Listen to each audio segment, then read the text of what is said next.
Hujan deras disertai angin kencang kembali terjadi di Banjarmasin.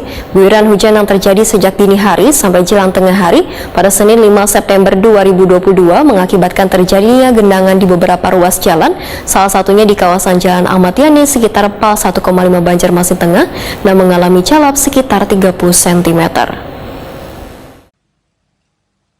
Hujan deras disertai angin kencang kembali terjadi di Banjarmasin. Guyuran hujan yang terjadi sejak dini hari sampai jelang tengah hari pada Senin 5 September 2022 mengakibatkan terjadinya genangan di beberapa ruas jalan, salah satunya di kawasan Jalan Ayani sekitar PAL 1,5 Banjarmasin Tengah. Wakil Wali Kota Banjarmasin didampingi Kepala Dinas PUPR Banjarmasin pun turun ke lapangan meninjau kawasan yang mengalami calap sekitar 30 cm tersebut hingga melakukan penyedotan genangan banyu di drainase yang sebelumnya sudah dilakukan pembersihan.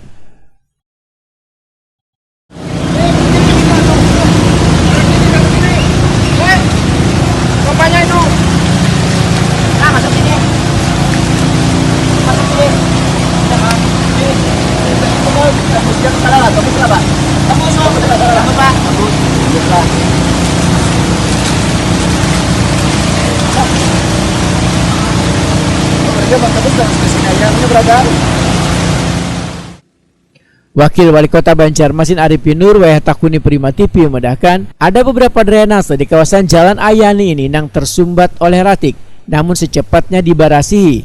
Arifin Nur pun meminta dinas terkait untuk segera melakukan perbaikan pada drainase yang sudah kada berfungsi dengan baik ini, sehingga wah terjadi hujan yang kadang disertai banyu pasang, banyunya kada sampai menggenangi jalanan. Jam 12 kita berada di wilayah Ahmad Yani kilometer 1.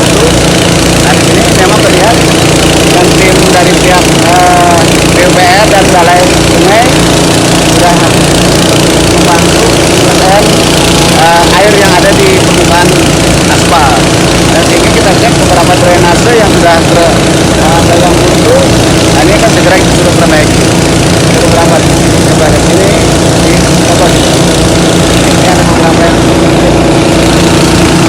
nanti ya, insya Allah mudah-mudahan dengan beberapa waktu lagi kita akan segera lakukan komunikasi dan juga kita perbaikan drainase yang ada. Supaya mudah-mudahan kalau waktu hujan deras kita bisa lagi banjir. Ya, makasih.